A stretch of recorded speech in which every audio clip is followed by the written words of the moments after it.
বিশ্ব সংবাদে আপনাকে স্বাগত। শুরুতেই জানাবো হাতে পাওয়া সর্বশেষ আন্তর্জাতিক সংবাদের শিরোনাম, পরে বিস্তারিত। জানিয়ে দেব এই মুহূর্তে হাতে পাওয়া সর্বশেষ গুরুত্বপূর্ণ আন্তর্জাতিক আপডেট সংবাদ। আমেরিকার বুকে কাঁপন ধরানো ইরানের 9টি ক্ষেপণাস্ত্র। ইরানের নাম শুনলেই মার্কিন সেনাদের বুকে কাঁপুনি ধরে যায়, ভয়ে থরথর করে কাঁপে ইসরায়েলি সেনারা। মধ্যপ্রাচ্যের এই বিস্ফোরণকে কোনোভাবেই দমাতে পারছে না যুক্তরাষ্ট্র ও ইসরায়েল, বরং ইরান দিনকে দিন নিজেদের রণভাণ্ডার আরও সমৃদ্ধ করে চলেছে। এ বিষয়ে রয়েছে একটি বিস্তারিত আলোচনা, ভিডিওটি না টেনে দেখতে থাকুন। এবারে জানাবো পিছু হটে আবারও সংগঠিত হামাস কঠিন জবাব দিচ্ছে ইসরায়েলিদের। যেখানেই পাচ্ছে ইসরায়েলি সেনা সেখানেই গুলি করে হত্যা করছে, একের পর এক লাশ ফেলে দিচ্ছে হামাস যোদ্ধারা।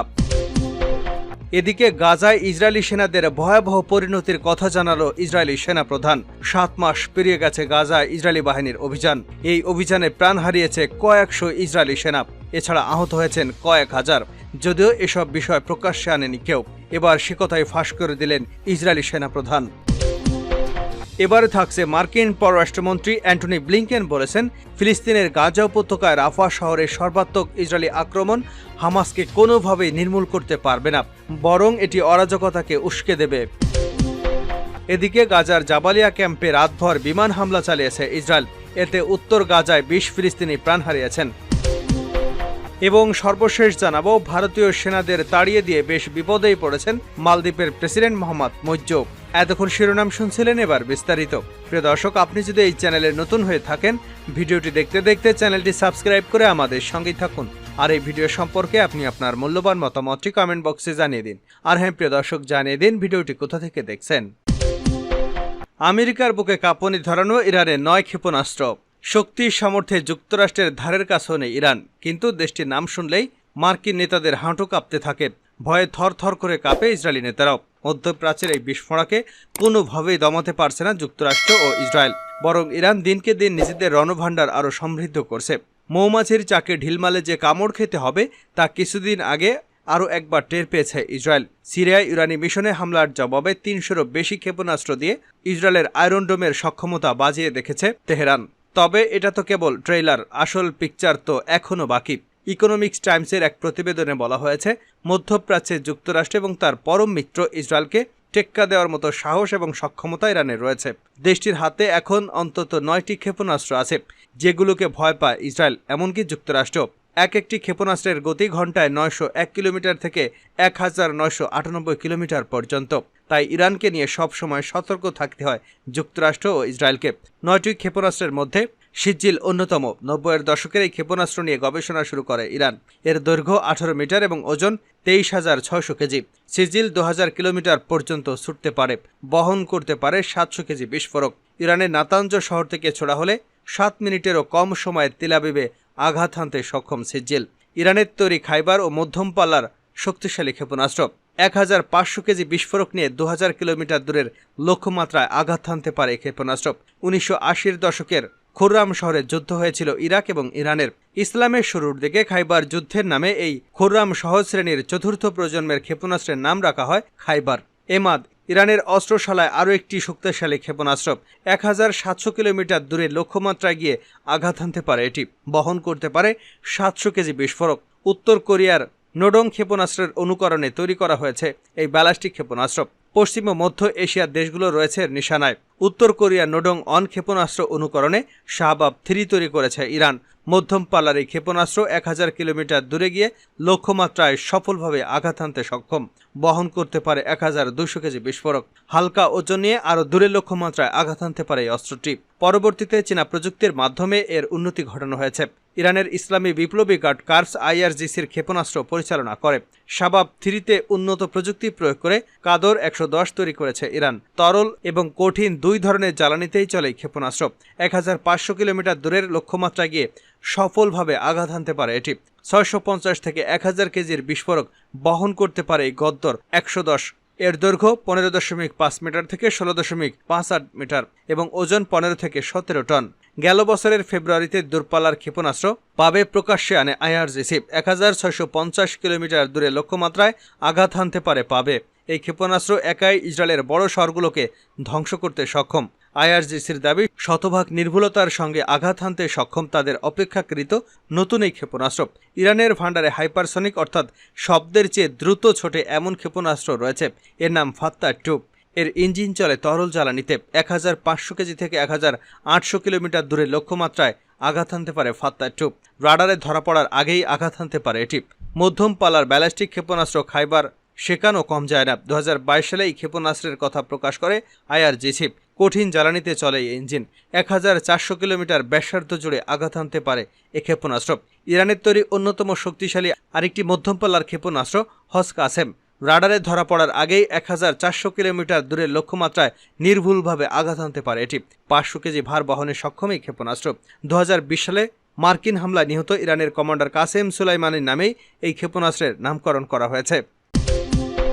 পিছু হটে আবারও সংগঠিত হচ্ছে হামাস, জবাব দিচ্ছে ইসরায়েলিদের। রাফা অঞ্চলকে গাজায় হামাসের সর্বশেষ শক্ত ঘাঁটি দাবি করে সেখানে অভিযান জোরদার করার প্রক্রিয়ায় আছে ইসরায়েলি বাহিনী।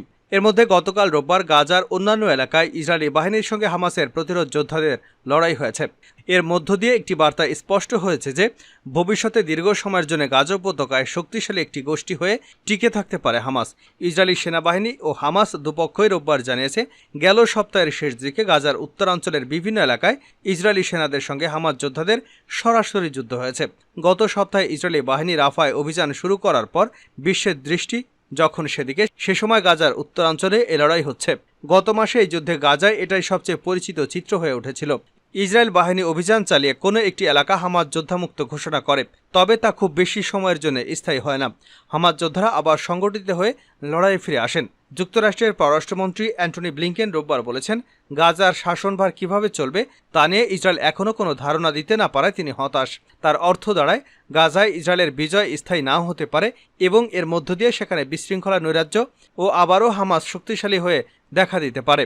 ইসরায়েলি বাহিনী গাজা শহরের জৈতুন এলাকা থেকে বেশ কয়েকজন হামাস যোদ্ধাকে নির্মূল করবার ঘোষণা দেওয়ার পর যুক্তরাষ্ট্রের পররাষ্ট্রমন্ত্রী ওই সতর্কবার্তা আসে। জৈতুনের পাশের এলাকা জাবালিয়া থেকে শনিবার বেসামরিক নাগরিকদের সরে যেতে বলা হয়। সেখানে ওই দিন রাতে 2 ডজনেরও বেশি লক্ষ্যবস্তুতে জঙ্গি বিমান থেকে বোমা ফেলা হয়েছে বলে ইসরায়েলি সেনাবাহিনী নিশ্চিত করেছে। ইসরায়েলি বাহিনীর পক্ষ থেকে বলা হয়েছে, হামাস যোদ্ধারা মিলিত হচ্ছেন এমন গোয়েন্দা তথ্যের ভিত্তিতে সেখানে এই অভিযান চালানো হয়েছে। হামাসের পক্ষ থেকে রোববার বলা হয়েছে, তাদের যোদ্ধারা জাবালিয়ার কাছে ইসরায়েলি সেনাদের সঙ্গে তুমুল লড়াই করছে। এছাড়া জৈতুনে ইসরায়েলি বাহিনীকে লক্ষ্য করে মর্টার শেল নিক্ষেপ করেছে যোদ্ধারা। গাজায় সেনাদের ভয়াবহ পরিণতির কথা জানালো ইসরায়েলি সেনাপ্রধান। 7 মাস পেরিয়েছে গাজায় ইসরায়েলি সেনাবাহিনীর অভিযান। এই অভিযানে প্রাণ হারিয়েছে কয়েকশো ইসরায়েলি সেনা। এছাড়া আহত হয়েছে আরও কয়েক হাজার।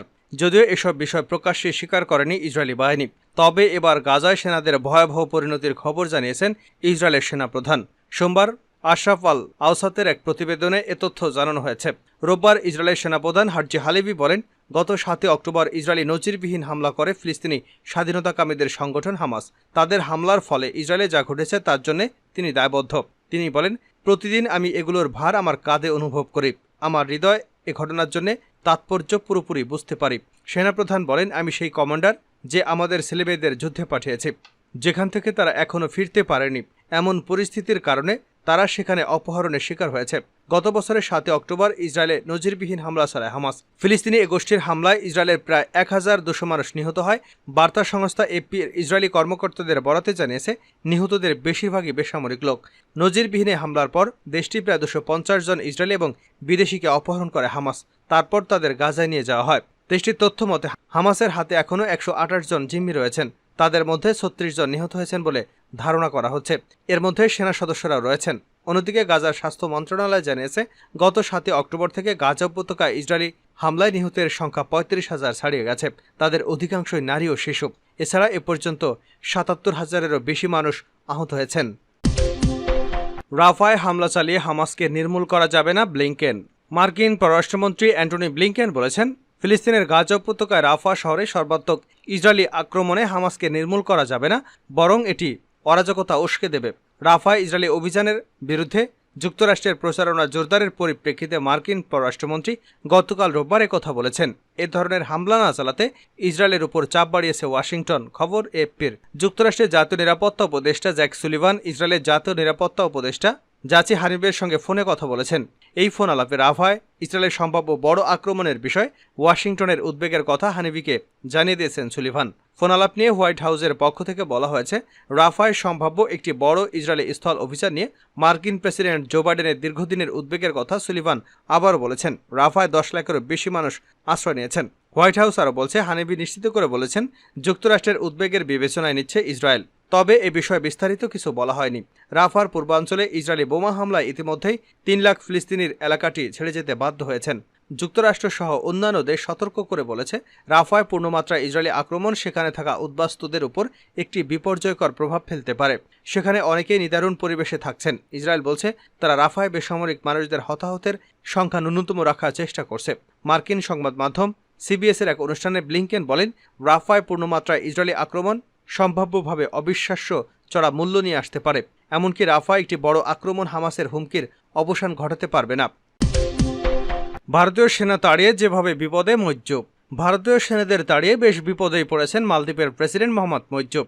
ভারতের দেওয়া বিমান রয়েছে দেশটিতে, কিন্তু তা পরিচালনার জন্য কোনো পাইলট নেই। এগুলো পরিচালনা করত ভারতীয় সেনারা। একথা নিজেই জানালেন মালদ্বীপের প্রতিরক্ষা মন্ত্রী ঘাসান মাউন।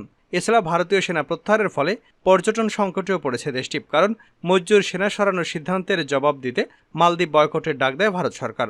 যার জেরে মালদ্বীপে বেড়াতে যাওয়া ভারতীয় পর্যটকের সংখ্যাও অর্ধেক হয়ে গেছে। ফলে অর্থনৈতিকভাবেও ভেঙে পড়েছে দেশটি। ইতিমধ্যেই মালদ্বীপের ঋণ সংকট নিয়ে সতর্ক করেছে আন্তর্জাতিক মুদ্রা তহবিল। তবে আর্থিক সংকটে জর্জরিত মালদ্বীপ চীনের কাছ থেকে সহায়তা নিতে প্রস্তুত বলে ধারণা করছে আইএমএফ। সোমবার এ তথ্য জানিয়েছে বার্তা সংস্থা এএফপি। মজ্জুব প্রেসিডেন্ট হিসেবে শপথ গ্রহণের দিনই বলেছিলেন ভারতীয় সেনা প্রত্যাহারের কথা। এরপর একাধিকবার ভারতের সঙ্গে বিরোধ সেনা প্রত্যাহারের জন্য ক্রমাগত চাপ দিয়েছে মালদ্বীপ। শেষে ভারত 76 জন সেনাকে প্রত্যাহার করে নেয়। আর এই সেনা প্রত্যাহারের কয়েকদিন পরেই সুর নরম করল মালদ্বীপ। মাউন জানালেন, ভারতের দেওয়া 3টি এয়ারক্রাফট উড়ানোর জন্য পাইলট নেই মালদ্বীপ সেনাবাহিনীতে।